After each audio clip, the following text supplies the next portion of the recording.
संगवारी।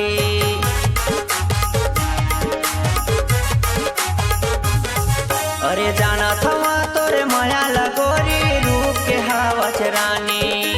कैलाश सरवन जितू भाई मन बचपन के संगवारी। दुनिया देखत रही मुँह फार गोरी तह कैसे करबे वो।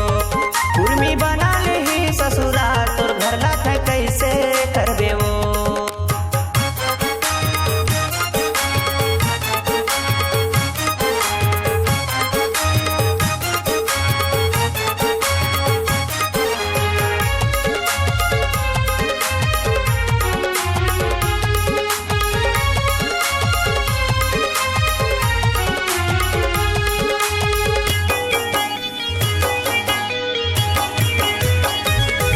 अरे रति हम सोए सोए दौना तो ही लगो नत रही था।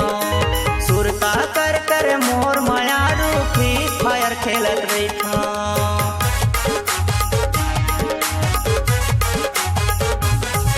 अरे रति हम सोए सोए दौना तो ही लगो नत रही था। सुरता कर कर मोर माया रूपी फायर खेलत रही था। चुलबुल उठा ले दिने मान गोरी तह कैसे